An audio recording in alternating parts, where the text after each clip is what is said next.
Maybe it has been a long day. The air feels heavy, and your thoughts keep circling like quiet tides that have nowhere left to go. You can rest now. Let your shoulders soften.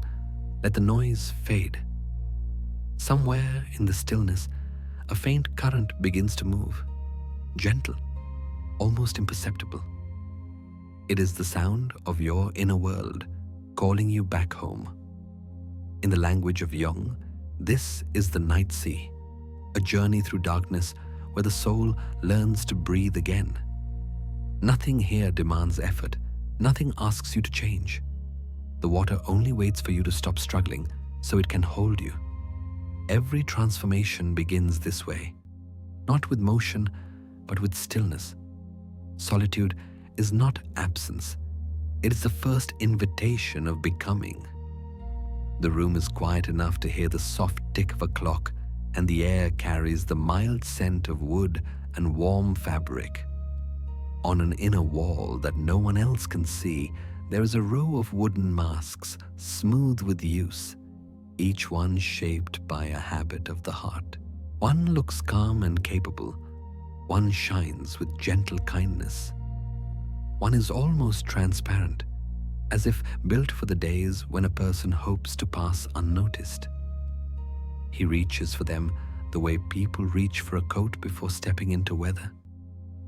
The capable face is light at first, then heavy by noon, a weight across the brow that keeps every worry from leaking out. The kind face smiles without asking how the jaw feels. The invisible face fits too well, and in its comfort, there is a quiet ache. The ache of being safe and unseen at the same time.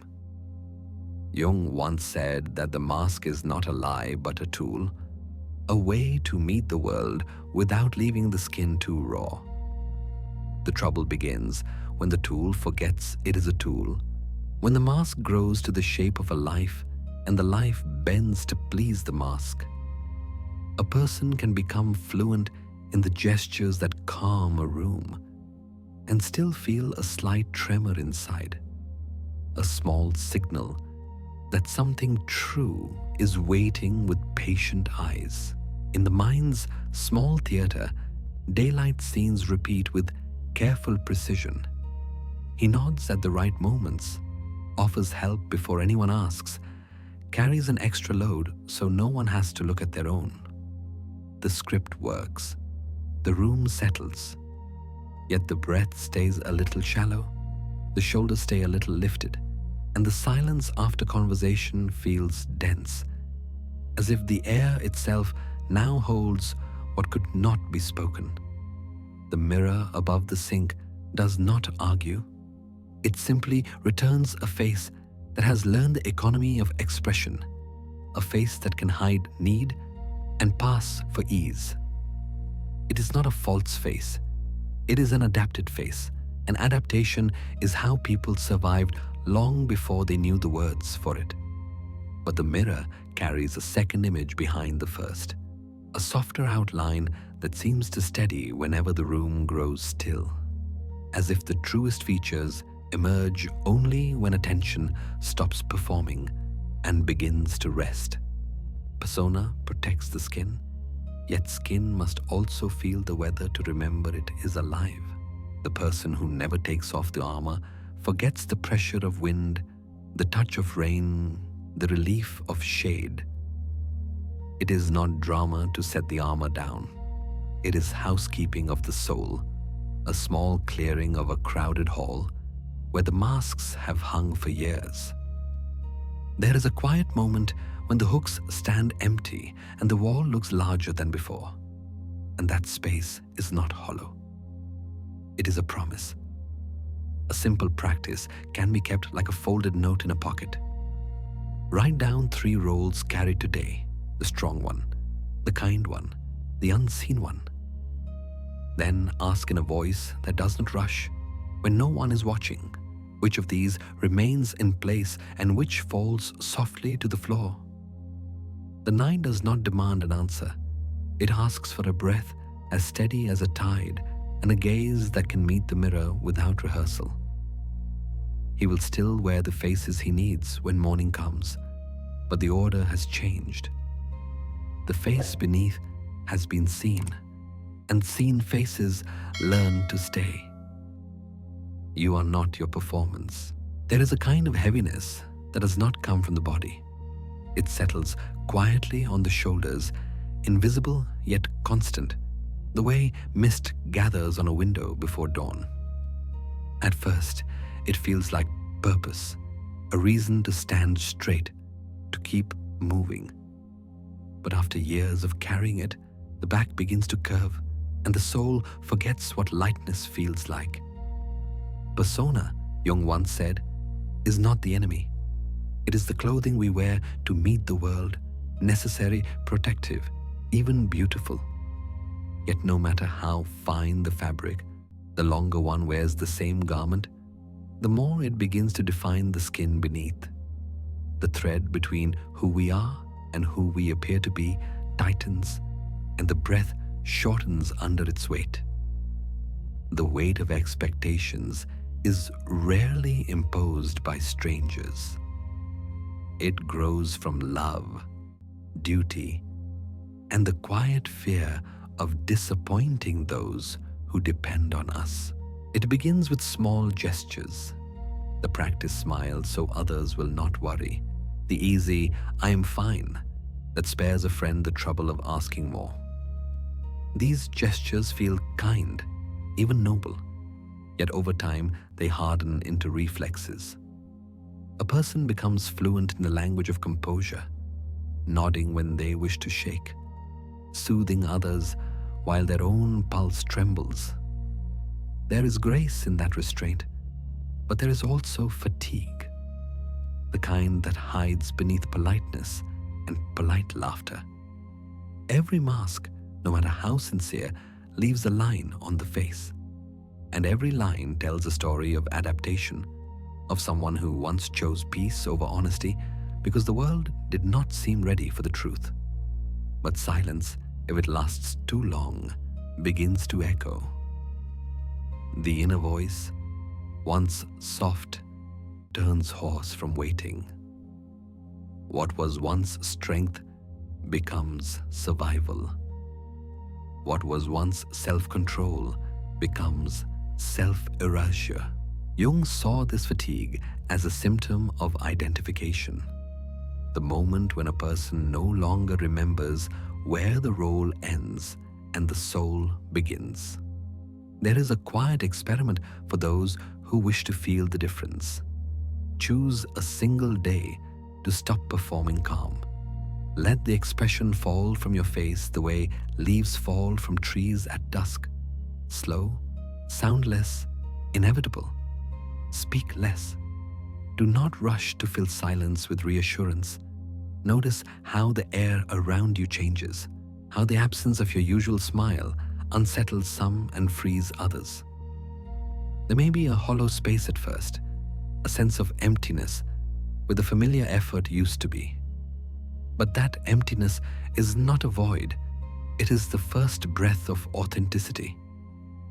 When the day ends and the quiet feels heavier than you expected, do not fix it. Sit with it. Let the shoulders rest where they naturally fall. The world will not collapse because you stopped pretending to hold it up. In truth, the world never asked you to. It was your own kindness that mistook silence for neglect and calm for strength. Silence, after all, is not withdrawal. It is the breath of authenticity, the sound a soul makes when it finally exhales. Some mirrors do not crack. They simply fade. Over time, the surface dulls, not from neglect, but from the steady breath of someone always rushing, always trying to be enough. Every exhale clouds the glass a little more until one day, the reflection disappears into fog. Kierkegaard once said, "The crowd is untruth." He did not mean that people are dishonest, but that the truth of a single soul cannot survive when buried beneath the noise of imitation. When life becomes a repetition of gestures copied from others. The same smiles, the same ambitions, the same polite sorrows. Something silent inside us begins to forget its own sound. There is a subtle violence in living too well adjusted to the expectations of the crowd. It begins gently, disguised as belonging. We say what is safe to say. We feel what is acceptable to feel. Over time, that safety dulls the edges of awareness, the way a river smooths stone. The mind, once alive with sparks of thought and contradiction, begins to prefer agreement over truth, comfort over clarity. In this quiet erosion, the self becomes an echo, fluent in the language of others, but unable to form its own. What remains is not emptiness, but a hum, a low vibration of something waiting to be named. To return to the naked mind is not to reject the world. It is to return to the place inside us that the world cannot touch. It is a gentle stripping away, like removing layers of dust from a painting to find the color still bright beneath. When we stop performing, even for a moment, the fog on the mirror begins to clear. The image that returns is unfamiliar at first, not prettier, not stronger, just real. Its eyes do not seek approval, they only ask to be seen. There is a simple practice for this kind of seeing. Choose a day when you will not play a part. Do not try to be wise or kind or composed. Do not perform calm for others, and do not disguise sadness as grace. Write as if your hand belonged to no one, not to a name, not to a title, not to a role. Write what breathes beneath the surface, a thought unfinished, a fear unnamed, a memory that lingers even when uninvited. Do not edit it, do not justify it. The truth does not need decoration, it only needs air. You may find that your words wobble, that they sound too raw, too uncertain. Let them. The mind does not need to be polished to be understood. It only needs to be present. As you write, the mirror slowly brightens. The fog thins. You begin to notice that what you feared as emptiness is simply space. Space wide enough for the real self to breathe. When the masks fall, the soul begins to breathe. It does not gasp for attention or approval. It breathes the quiet air of its own freedom, soft and steady, like dawn returning to a landscape that never stopped being there. There is a room in every life that no one visits anymore. Its door stays closed, its windows sealed, its air thick with the dust of forgotten days. At first, it was only a corner meant for storage, a place to put the words we should not say, the anger that burned too long, the grief that embarrassed us with its persistence. Over time, we locked it from the inside, convinced that ignoring it was the same as healing. Yet even behind a locked door, something still moves. The silence there has a pulse. It waits. Jung called this hidden space the shadow, the unlit half of the soul where the unwanted and the unspoken gather like old furniture under sheets. It is not evil, only unacknowledged. Every emotion we refuse to feel becomes a tenant there. Every impulse we judge too harshly takes a seat in the dark and begins to hum. Eventually, that hum grows loud enough to reach the rest of us.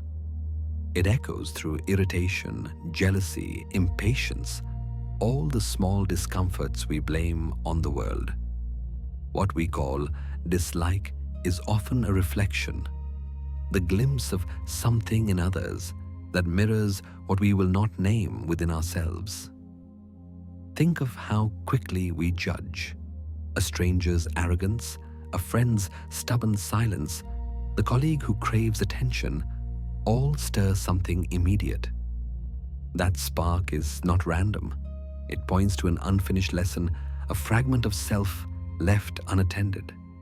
The more we fight it, the more vivid it becomes, pressing its face against the glass of awareness, asking not for punishment, but for recognition. The shadow does not seek to ruin us. It seeks reunion. To reject it is to reject a part of our wholeness. Sometimes the simplest act of courage is not to fix, but to witness. When anger rises, or envy, or shame, resist the urge to explain it away. Sit with it like you would with an old friend returned after years of silence. Write what it feels like without reaching for meaning. Just the shape of it, the temperature of it, the way it moves through your body. Do not demand redemption. Observation is enough. When a storm is finally allowed to exist, the air after it clears with astonishing gentleness. The unseen room is not waiting to punish you for abandoning it. It waits to be dusted, to be opened, to breathe. Light does not destroy what it touches. It only reveals form. When you turn the handle and let a little daylight in, you will notice that the walls are not as cracked as you feared, and that the air, though heavy at first, carries a strange sweetness of recognition. The shadow is not an enemy. It is a forgotten guide, one that never stopped trying to show you where you left yourself behind. There is a mirror we all carry, though few ever see it clearly. Its surface is coated with the dust of our own fears, and so the reflections that appear upon it are never quite true. It does not hang in a room or stand on a wall. It follows us quietly, turning every encounter into an echo. When we meet another person, the mirror tilts ever so slightly, and suddenly their gestures, their tone, the way they breathe seem to reveal something about them. But more often, it is something about us. Jung called this projection, the act of placing what we cannot face within ourselves onto others. It is not deceit, only blindness, the kind that comes from trying too hard to look away. Projection begins softly. It hides in the language of judgment, the casual remarks that slip from the tongue without thought.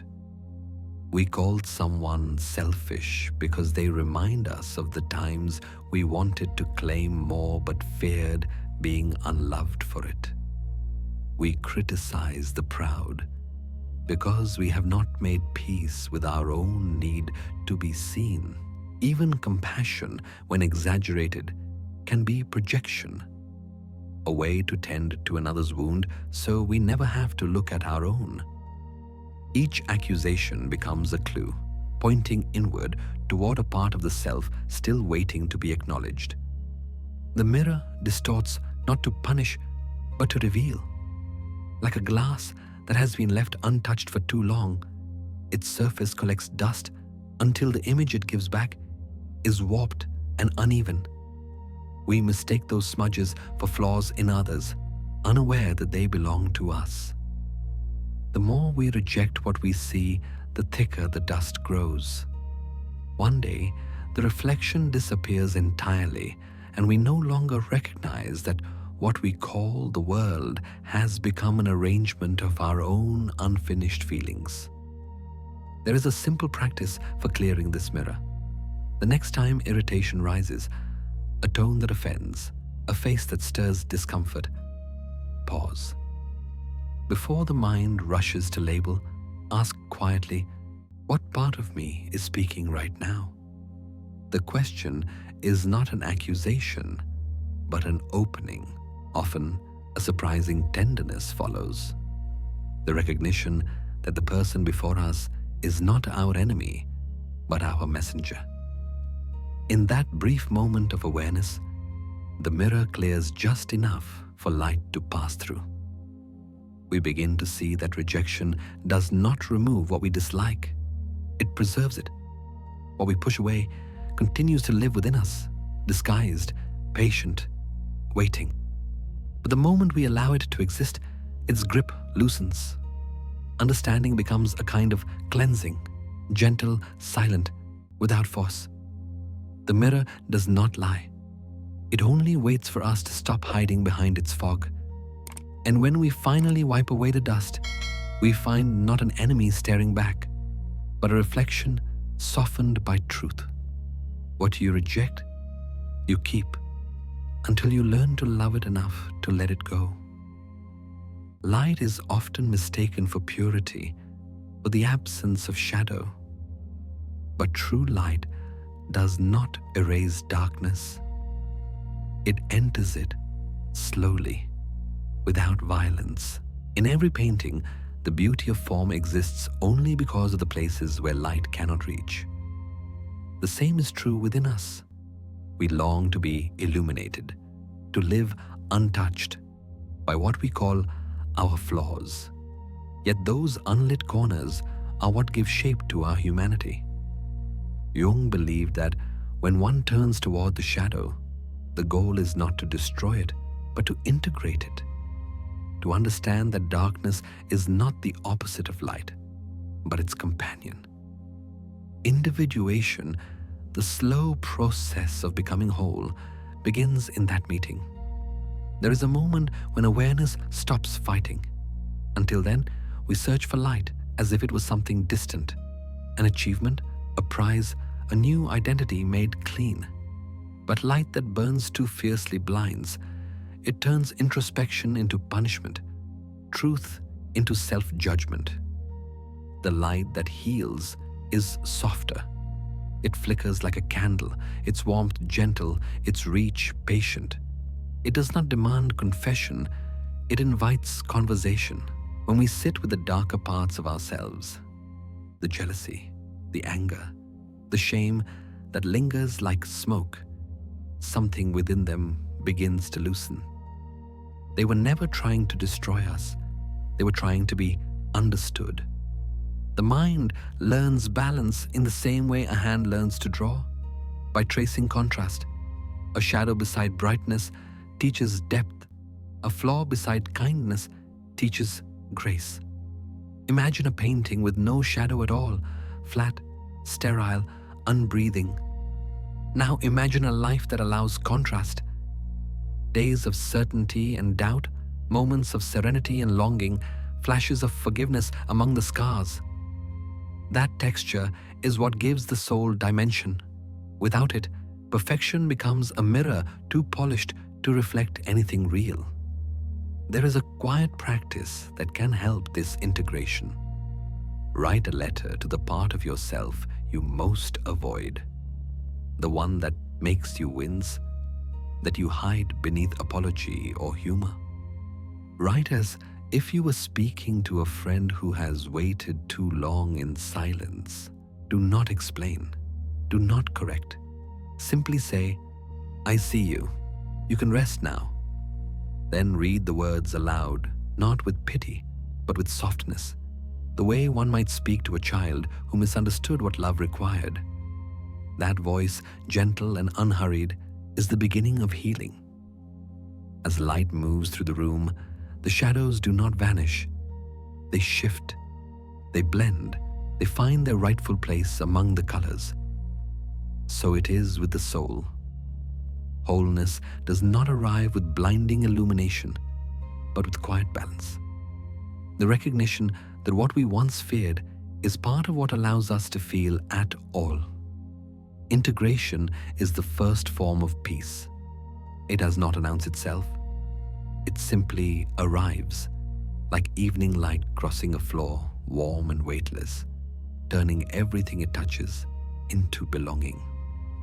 There are nights when silence feels wide, stretching farther than the mind can wander. It is not emptiness, though it wears the shape of it. It is the quiet terrain between what has ended and what has not yet begun. Jung wrote of such places as thresholds of transformation, where the soul lingers before stepping into its next form. Loneliness in this light is not an enemy. It is the desert within, vast, still, and waiting for us to stop running long enough to hear what lies beneath the sand. The desert at night is not lifeless. Each grain of sand glimmers faintly, catching the faint memory of distant stars. Every thought we have ever tried to bury lies there, small and countless, shifting under invisible winds. We fear this landscape because there are no distractions in it, no noise to soften the sound of our own breathing. But what feels like isolation is, in truth, a cleansing. When the world goes quiet, the self finally has room to speak. What it says may not be loud or clear. It may arrive as a pulse, a memory, a question without words. Yet that is how growth begins, not with certainty, but with stillness. The loneliness we resist is often the same space our transformation requires. Between loss and renewal, there is always a desert. The old identity has already dissolved. The new one has not yet taken shape. And so we stand in a kind of sacred suspension. It can feel unbearable. This not knowing, this silence that stretches like heat across the horizon. But in that very stillness, the old stories crumble and their dust becomes soil for what comes next. The mind learns to trust the rhythm of silence, to understand that no sound is also a kind of music. There's a small practice that helps the heart remember this. Sit in a dark room for 10 minutes. Do nothing. Do not reach for light or for meaning. Let the air settle around you. Let the breath slow. Notice how the first minute feels endless, how the mind fidgets for noise, how it tries to escape. Then, as the minutes pass, something shifts. The silence stops feeling hostile. It begins to cradle you, gentle as sand cooling under the moon. The desert within is not a punishment. It is a passage. Every soul must cross it at some point. The stretch of stillness, where the echoes of who we were fade, and the whisper of who we are becoming begins to form. Loneliness is not the absence of love. It is the teacher silence sends, reminding us that even in our most desolate spaces, life continues to hum softly beneath the surface, waiting for us to listen. Every voice wants to be heard, but few dare to listen to their own when it no longer matches the chorus. In the great square of life, where words and approval drift like wind, a person learns early how to speak in harmony, how to echo the rhythm that pleases the crowd. It feels safe there, surrounded by applause that confirms belonging. Yet, as Nietzsche once wrote, to live authentically is to risk isolation. The danger is not in losing the crowd, but in losing the sound of your own voice beneath its echo. The crowd's echo is subtle. It begins as encouragement, the warmth of agreement, the nods that tell us we are on the right path. But soon, the warmth becomes dependence. The same voices that once comforted begin to dictate. What was once affirmation turns into expectation, and what began as connection slowly becomes confinement. You start shaping sentences not by what you mean, but by what will be received. You laugh a little louder, speak a little less honestly, and before long, the sound returning from the crowd is no longer an echo of truth, but a mimicry of what you think will be accepted. The marketplace of opinion is a noisy place. Each thought competes to be seen, each feeling adjusted for resonance. In this constant exchange, silence becomes suspect, solitude mistaken for weakness. But authenticity does not thrive in noise. It grows in the pauses between it. To withdraw from the crowd is not to abandon humanity. It is to step far enough back to distinguish your reflection from the shadows of others. From that distance, the echoes soften, and the whisper beneath them, the one that has always been yours, begins to return. There is a quiet practice to help remember this. The next time you hesitate to follow an inner pull, fearing it might be misunderstood, write a single question. If no one praised this, would I still want it? Sit with the answer, even if it arrives as silence. Often, silence is the truest response. It strips away the applause, the imagined reactions, the need to be validated. What remains is choice, raw, unadorned, real. The echo of the crowd will always exist, just as mountains return the call of a traveler. But echoes fade when we stop shouting into them. The voice that endures is quieter, more deliberate. It no longer seeks to be admired. It seeks to be aligned. Solitude, then, is not exile. It is the birthplace of clarity, the place where thought meets truth, where noise dissolves into understanding, and where a person learns that to stand alone is not to be empty, but to be full of their own sound. There comes a point when running no longer works, when distraction, noise, and movement lose their power to mask the quiet ache beneath. It is then that stillness appears, not as a reward, but as an old friend we have ignored for too long. At first, its presence feels uncomfortable, even threatening. Stillness has a way of showing us everything we tried to outrun. Yet beneath that initial unease, something tender waits. A reminder that solitude was never trying to harm us. It only wanted to sit beside us until we remembered how to breathe. Loneliness turns into companionship the moment we stop fighting it. Like moonlight reflected in a lake, truth becomes visible only when the surface is calm. The mind is that lake, disturbed by thoughts that ripple and distort the reflection of who we are.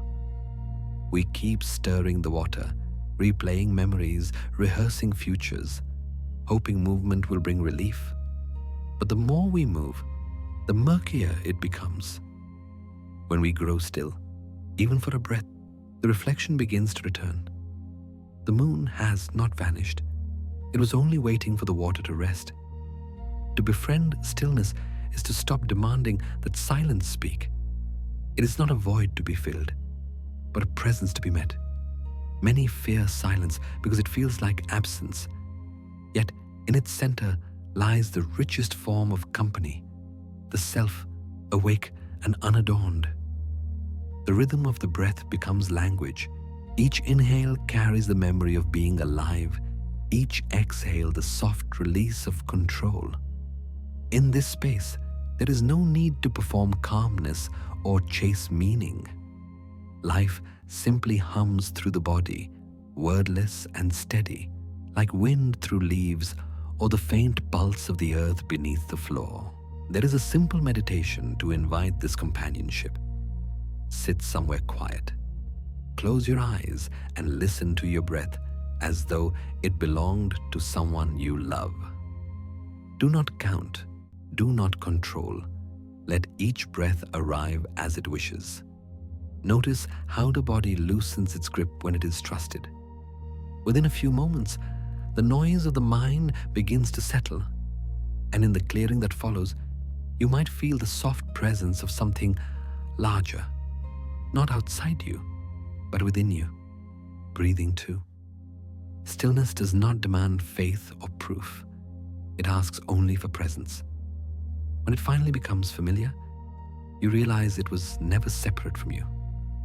It was the patient witness of every joy and sorrow, the quiet rhythm beneath every sound. Stillness is not loneliness cured. It is loneliness transformed.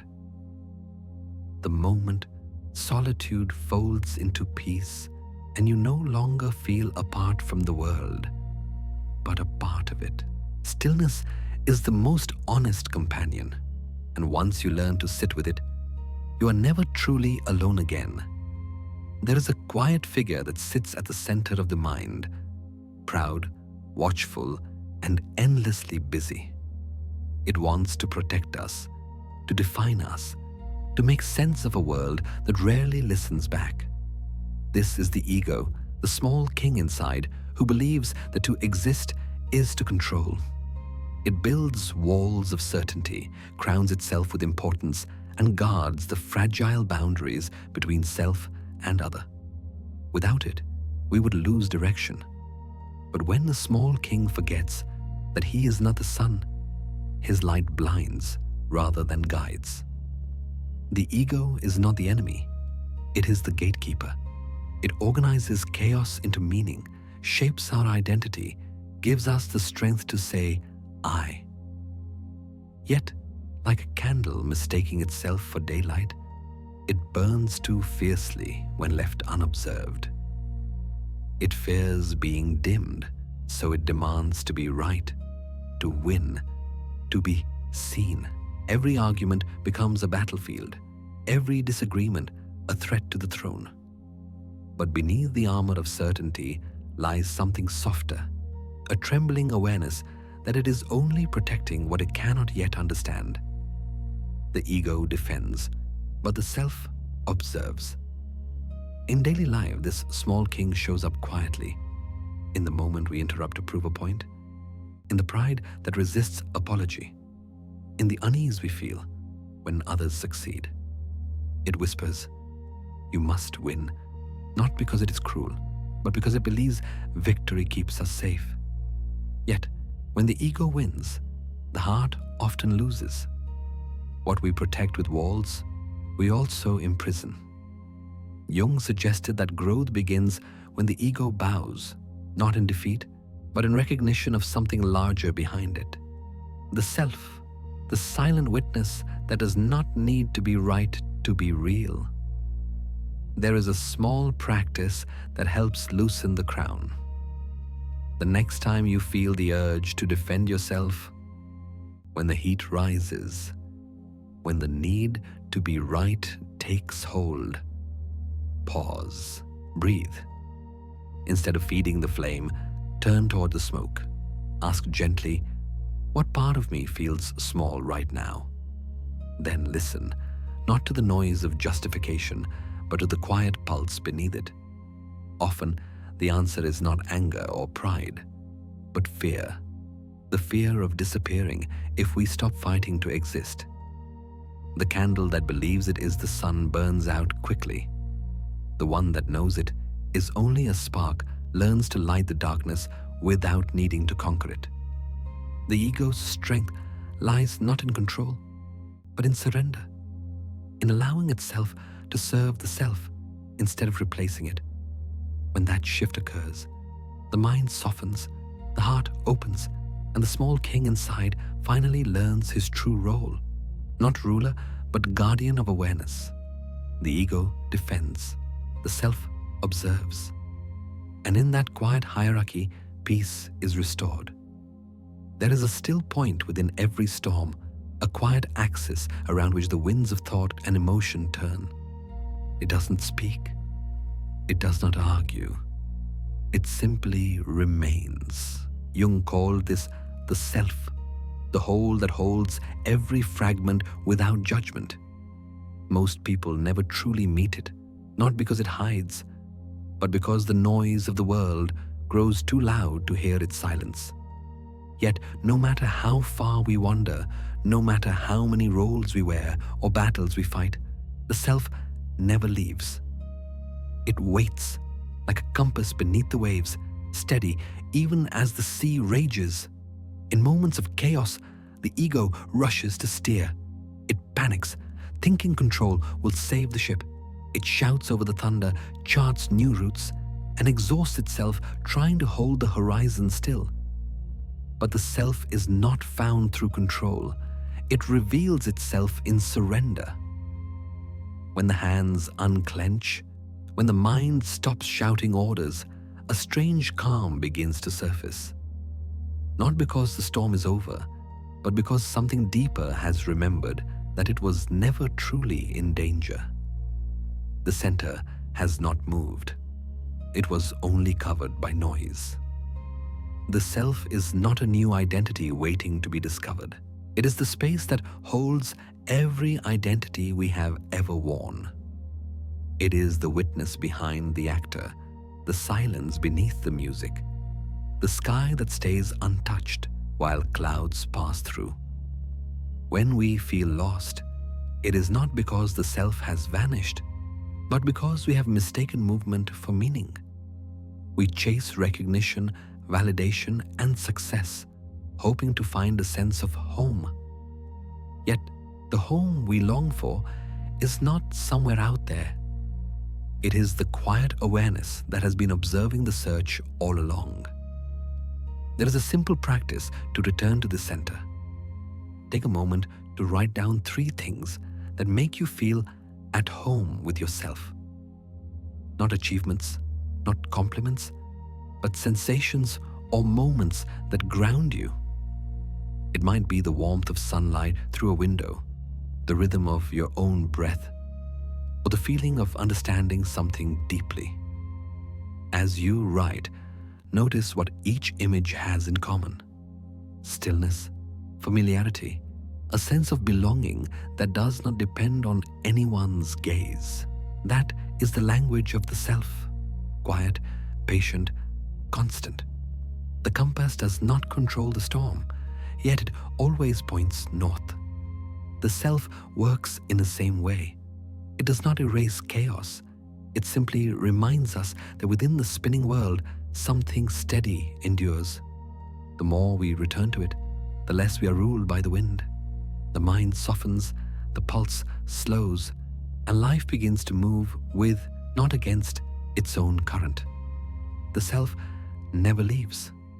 We only forget the way back, and remembering is all it takes to find our home again. At dawn, there is a moment so brief that the eye almost misses it. The instant when darkness softens, but light has not yet claimed the sky. In that fragile in-between, 2 suns meet.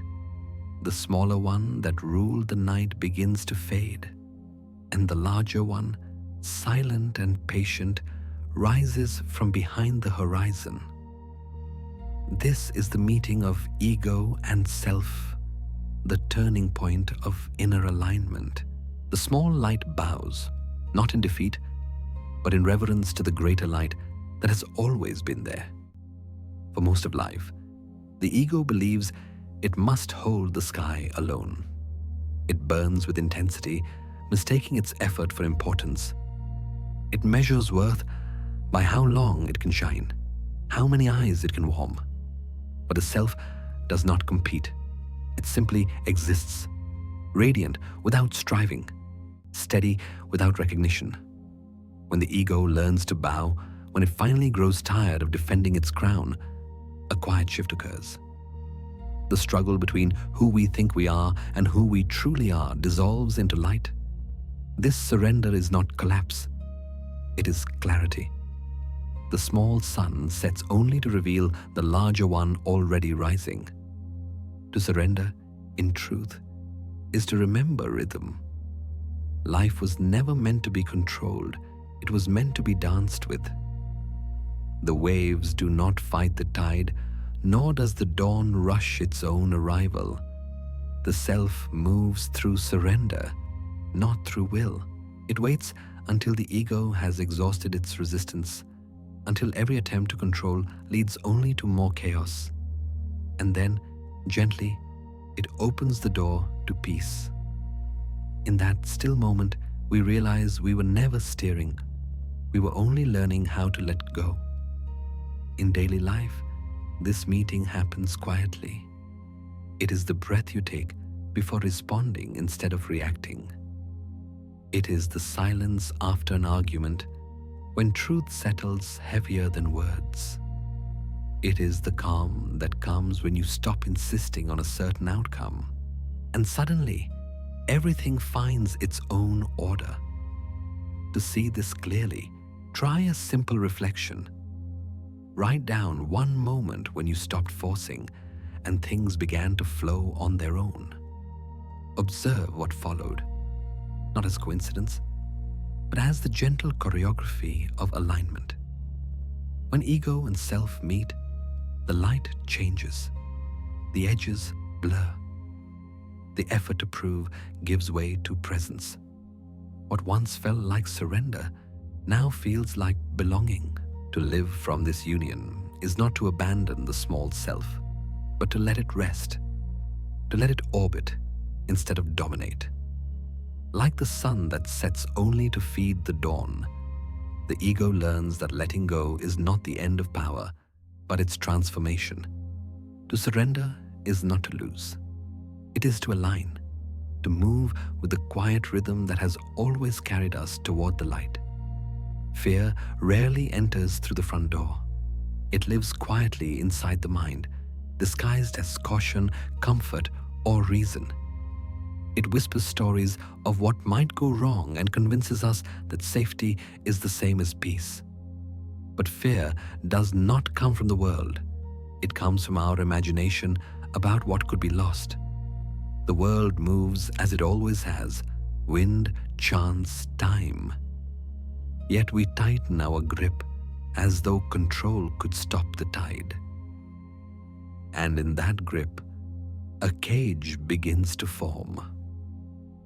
Imagine a bird born to fly who one day locks its own cage. The bars were never forced upon it. They were built out of thoughts, of doubt, of what-ifs, of the echo of old pain. The bird believes the wind might hurt, that freedom might be too vast to survive. So it stays still, convincing itself that stillness is safety.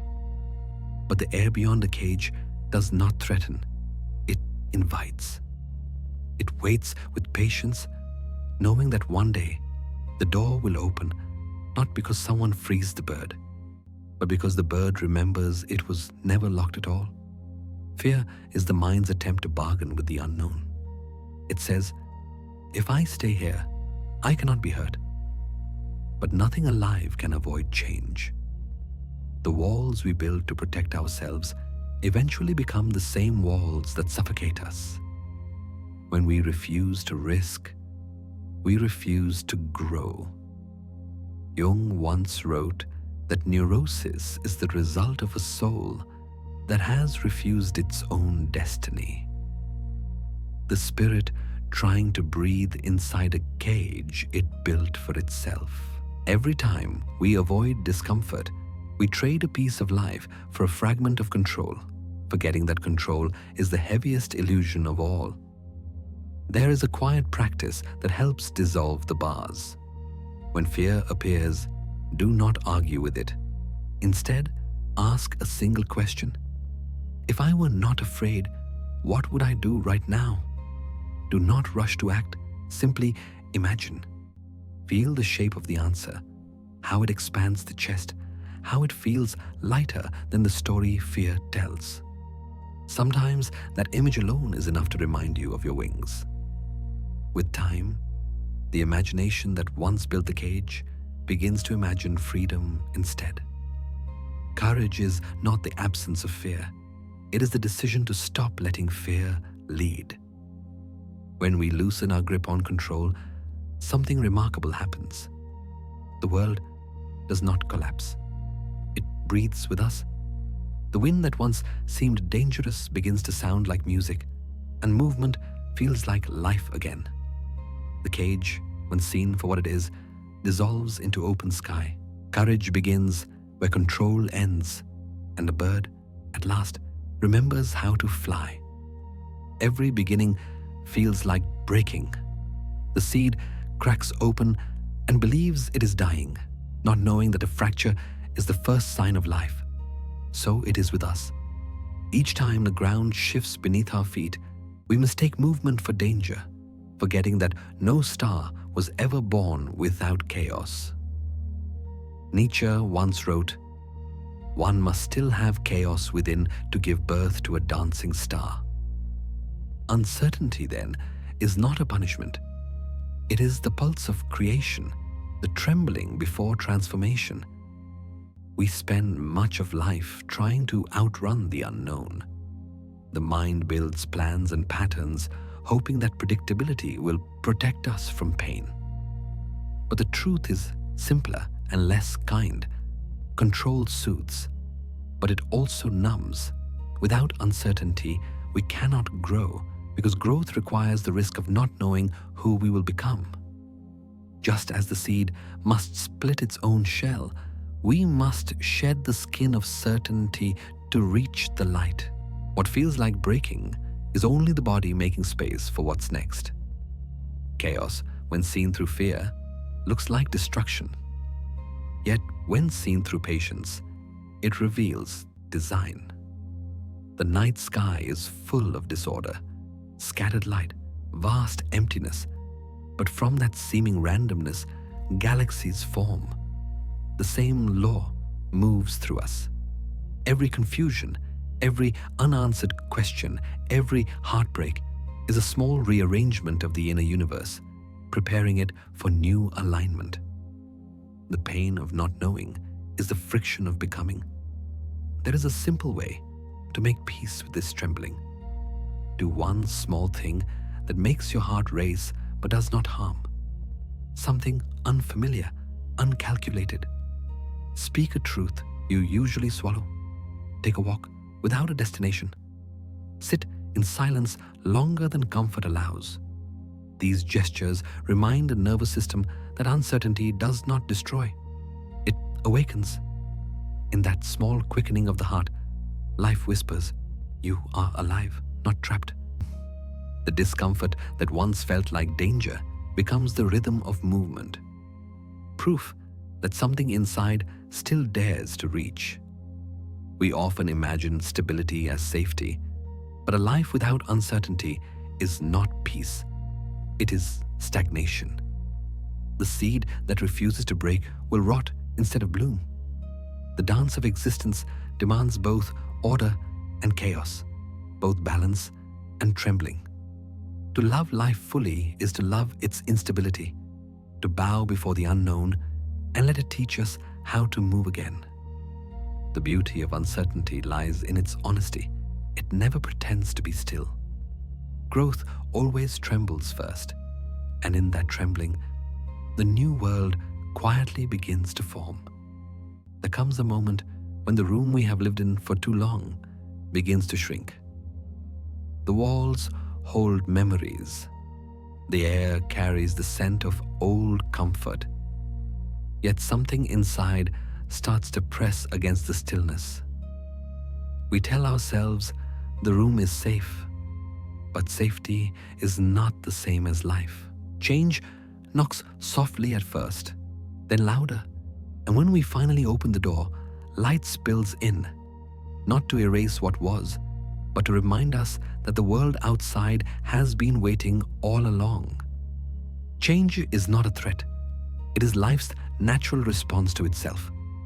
A river doesn't fear its own current. It bends, carves, and reshapes the land because movement is its nature. The same is true for the soul.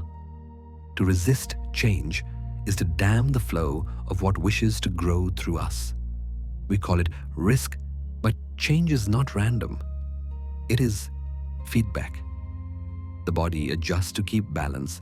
The heart breaks to make room for deeper love. The mind questions to stretch its walls. Each shift, no matter how small, is the language of life speaking through us, saying, "Keep moving." Still, the familiar holds power. We stay with what we know, not because it fulfills us, but because it does not frighten us. The old job, the fading relationship, the patterns that no longer fit, they feel safe because they are known. But comfort can be a quiet form of captivity. When we cling too tightly, we mistake the routine for identity. The room feels smaller each day, yet we keep the door closed, fearing what waits beyond it. But the truth is simple. What we resist is often what will renew us. To begin shifting this, try a gentle practice. Write down one thing you are holding on to only because it feels familiar. A belief, a habit, a story you keep repeating. Then ask yourself, does this still serve me? Not whether it is good or bad, not whether it is easy or hard, only whether it keeps you alive. Sit with the answer, even if it whispers instead of shouts.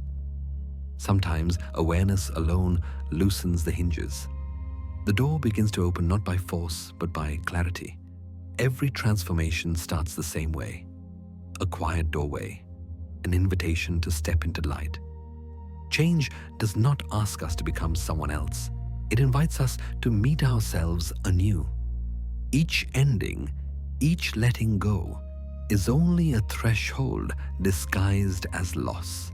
Beyond it, life waits. Different, yes, but not unkind.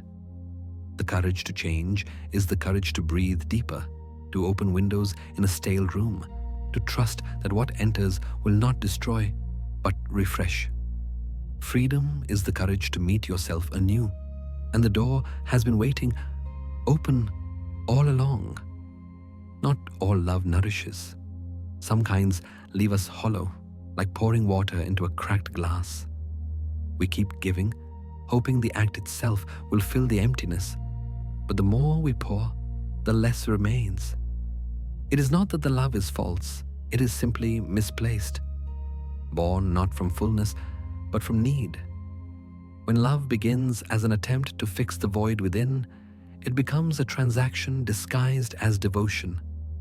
We give to be seen, to be chosen, to prove that we matter. Yet every act of proving is a quiet confession of doubt. Jung once suggested that the greatest task of the soul is to balance giving and being.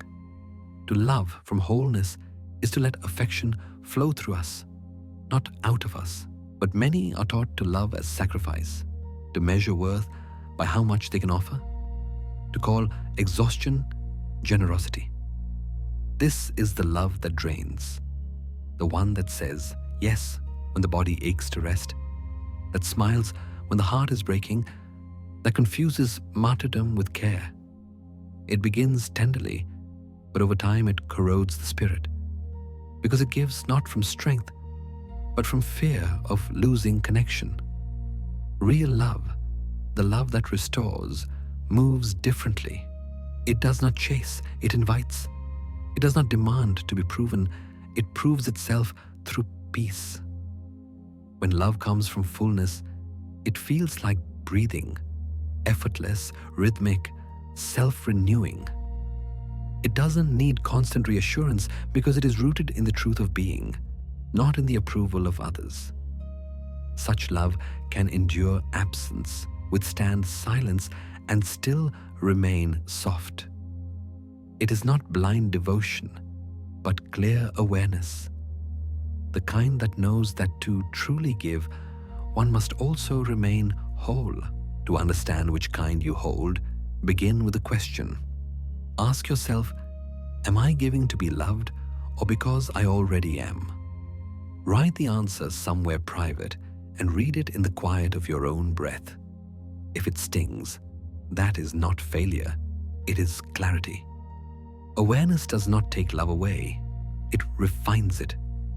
With time, the cracked glass can be mended, not by withholding love, but by learning to hold it without leaking. The act of self-awareness is itself an act of love, a promise that what you share will be real, not desperate. Love is not meant to empty us. It is meant to circulate, to return as warmth rather than depletion. When we stop giving from lack, love begins to change shape. It no longer grasps, it glows. It no longer measures its worth in sacrifice, but in serenity. The heart learns that it was never unworthy, only tired. Love that needs proves it doubts, but love that rests in itself heals everything it touches. Kindness without boundaries is not compassion, it is surrender in disguise. We are taught to be gentle, to forgive, to understand, and these are sacred acts. But when gentleness forgets itself, it turns into exhaustion. True kindness does not mean giving endlessly. It means giving wisely. A garden without a fence is not free. It is unprotected. The flowers may still bloom, but without boundaries, they will soon be trampled. Jung often suggested that the path toward wholeness requires discernment, the courage to say no when the soul grows thin. Many mistake kindness for compliance, believing that to deny is to harm. Yet every yes spoken against our own truth is a quiet form of self-betrayal. We give until our roots dry. We listen until our silence hurts. We help until we forget what rest feels like. The world praises this as virtue, but it is only imbalance. Care turned inward into depletion. Boundaries, then, are not the opposite of love. They are its structure. They keep tenderness alive by giving it space to breathe. The nature of boundaries is not to push others away, but to preserve the energy that makes connection possible. A garden's fence does not reject the world. It simply says, enter gently. When you begin to honor your own limits, kindness becomes clearer, not colder. It no longer grows from guilt, but from choice. You stop rescuing those who refuse to swim, stop apologizing for resting, stop explaining why peace matters.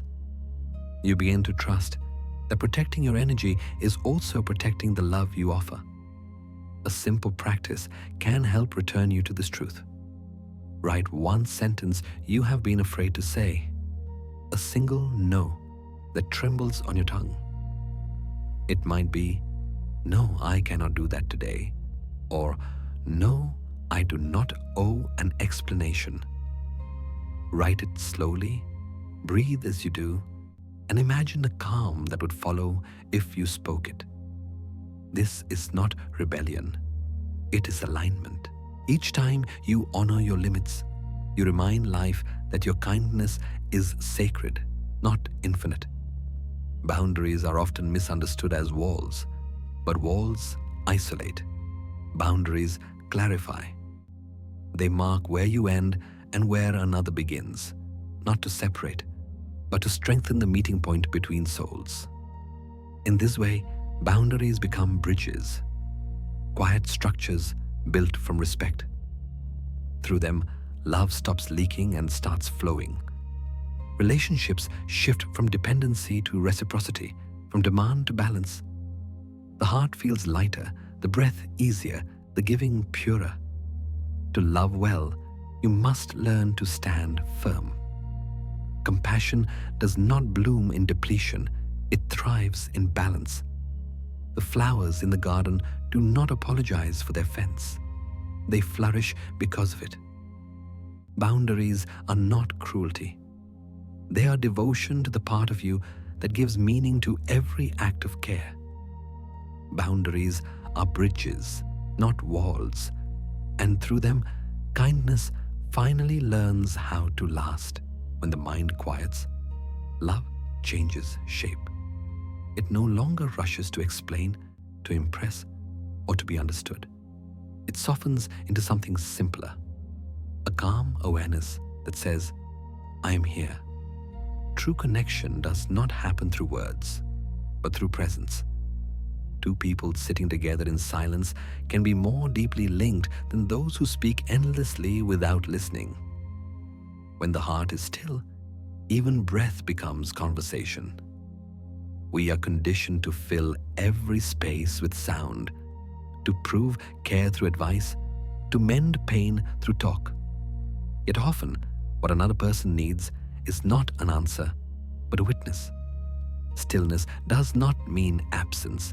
It means allowing another to exist without trying to shape them. Like two candles burning side by side, connection at its purest does not consume. Each flame holds its own center, yet the light merges softly, expanding the darkness between them without taking anything away. This quiet kind of connection arises only when the ego rests, When there is no need to be right, to fix, or to perform empathy, the walls between selves begin to fade. You start to notice the subtle rhythms, the way someone's breath slows when they feel safe, the small movements that replace words, the silence that carries trust. Real presence is not about what you say, but about what you allow. To sit with another's emotion without shrinking or solving is a rare form of love, one that heals without a single touch. There is a practice to nurture the stillness. The next time someone speaks to you in pain or uncertainty, resist the urge to respond immediately. Do not reach for solutions or stories. Simply be there. Let your body settle, your breath slow. Listen not only to their words, but to the pauses between them, the quiet terrain where truth hides.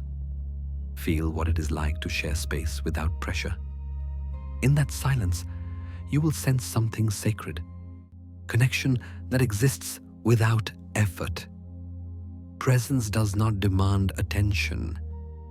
It offers it. It doesn't try to change the moment, only to honor it. When two beings meet in this kind of awareness, even brief encounters become profound. The noise of the world fades, replaced by a simple recognition. I see you, not for what you do, but for what you are. And in being seen, both souls rest. This is the love that endures when words fail, the kind that asks for nothing and gives everything simply by existing. To be fully present is to give the rarest gift we possess: time without distraction, attention without agenda. Like two candles, we do not need to burn each other to bring light. We only need to stay lit, side by side, steady in the dark. Presence is the purest form of love, and in its quiet warmth, all distance dissolves. In the language of Jung, the journey toward individuation, toward wholeness, is not about becoming pure light. It is about learning to stand where light and shadow meet, and recognizing that both belong to the same source. The mind longs for simplicity, for one clear truth, but the soul matures only through contradiction. Growth does not erase our opposites. It refines them into harmony. Like metal placed in fire, we are transformed not by rejecting heat, but by enduring it until what is impure burns away and what is true begins to shine. Every person carries two currents, one that reaches outward toward strength and creation, and another that turns inward toward fear and withdrawal. We spend much of life choosing sides, hiding our vulnerability to seem brave, hiding our power to seem gentle. Yet each denial makes the self incomplete. Courage without fear becomes arrogance. Fear without courage becomes paralysis. Only when both are allowed to speak do we begin to understand the full language of our being. The opposites are not enemies. They are dance partners, learning each other's rhythm. Wholeness, then, is not perfection. It is inclusion. To become whole is to stop dividing ourselves into good and bad, right and wrong, strong and weak. It is to see that what we call contradictions are simply halves of the same truth, seen from different angles. The light teaches clarity. The dark teaches depth. One gives vision, the other gives meaning. To live entirely in light is to become shallow. To live entirely in shadow is to forget the horizon. Individuation asks that we hold both. To know joy without denying sorrow, to love without escaping loss, to move with the understanding that creation and destruction are parts of the same dance. A gentle practice can help reveal this balance. Write down two traits within you that often collide: control and surrender, fear and courage, silence and expression. Place them side by side and ask quietly, What do they need from each other? Perhaps control only wishes to feel safe, and surrender offers that through trust. Perhaps fear only asks to be seen, and courage answers through presence. This reflection is not about choosing one, but listening until both find peace in coexistence. Alchemy begins when fire meets resistance. So it is with the self. When we hold our contradictions with patience instead of judgment, transformation begins. Slow, luminous, inevitable. The heat that once felt unbearable becomes the warmth of understanding. What once divided now completes. To walk this path is to see life not as a battle of opposites, but as a continuous blending. Dawn inside dusk, strength inside softness, endings inside beginnings. Wholeness is the dance of opposites, and to join it is to finally become real. There are moments in life that arrive too perfectly to be coincidence. The book that falls open to the page you needed. The stranger who says what you could not admit aloud. The song that begins just as your heart breaks open. Jung called this phenomenon synchronicity, the meeting point between the inner world and the outer one, the quiet rhythm that reveals that life, when listened to closely, has been humming in tune with you all along. Meaning, he said, is not something we invent. It is something we notice. A pulse beneath the noise, waiting for our awareness to align with its beat. Imagine the world as a vast symphony. Every event, every encounter is a note in motion. Some sound loud and bright, others faint and hidden. We cannot always hear the melody because our minds are tuned to control, not to listen. But when the inner self grows still, something miraculous happens. The chaos begins to sound like music. The external world, once random, starts reflecting our internal landscape. The questions we hold quietly are answered through the coincidences we meet. The more in sync we are with ourselves, the clearer the harmony becomes. Meaning, in this way, is not an instruction, it is participation. It doesn't command, it invites. The melody of life plays whether we notice it or not, but when we slow down enough to listen, the song deepens. Synchronicity is not magic, it is attention. The universe does not rearrange itself for us. Rather, we become aware of its rhythm, and in doing so, realize we have been part of the music all along. As Jung wrote, the meeting of inner and outer events is not random, but symbolic.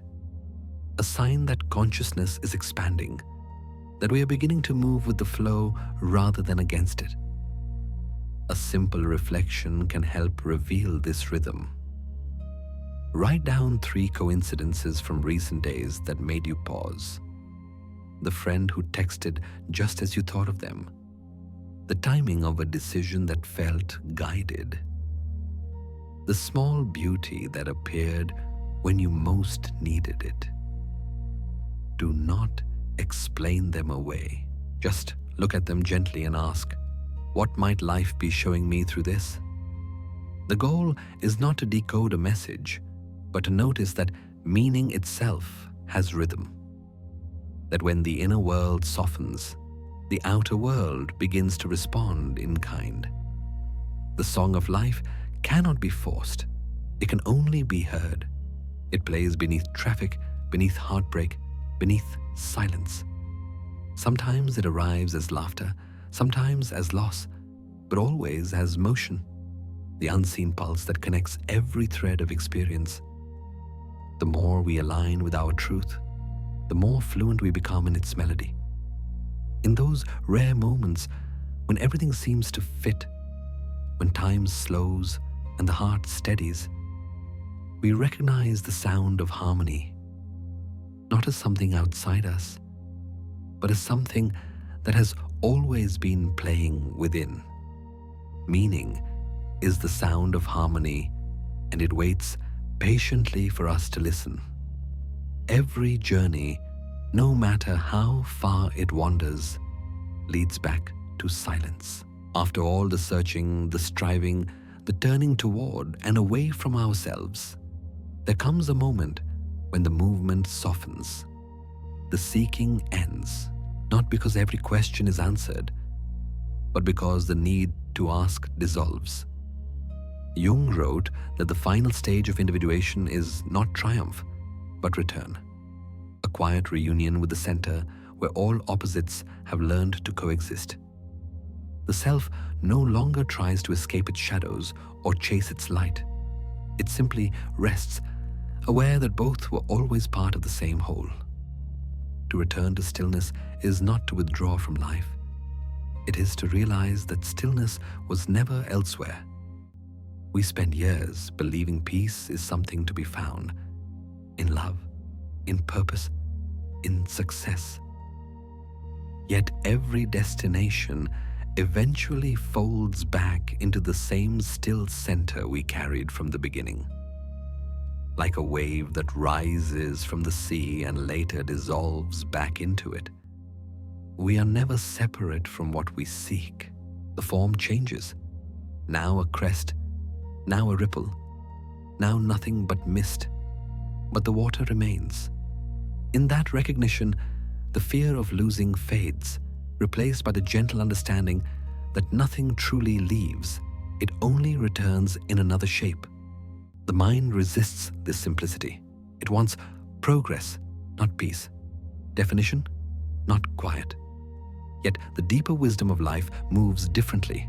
It does not demand forward motion, but cyclical rhythm. Inhale and exhale, birth and rest, rising and return. To live in harmony with this rhythm is to stop treating stillness as an interruption and begin to see it as completion. The wave is no less alive when it merges with the sea. In fact, it is finally whole. There is a small practice to remind yourself of this truth. Sit in silence, not to achieve calm, but to listen. Feel your heartbeat, the soft pulse that has carried you through every storm. Each beat is a reminder. You are here, alive, already enough. The mind may drift, the body may ache, but beneath it all, the same quiet rhythm continues, unbroken, patient, constant. That rhythm is life itself whispering, you have never been lost. When the journey slows, when the need to prove begins to fade, peace reveals its true nature. It was never something to earn, never something to reach. It is what remains when the noise of becoming subsides, the awareness that being is sufficient. The wave does not mourn its end. It returns to the ocean, content in the knowledge that it was always water. So too with us. We do not vanish when we stop searching. We remember. The stillness we feared was never emptiness. It was home. Peace is not found. It is remembered. The night has grown soft around you now.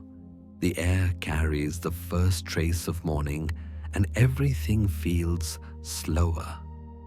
Your breath, your thoughts, even the light. You have walked through the corridors of fear, through mirrors and storms, and somehow, without noticing when, you found your way back here, to the quiet center of yourself. The silence you once feared has become your teacher.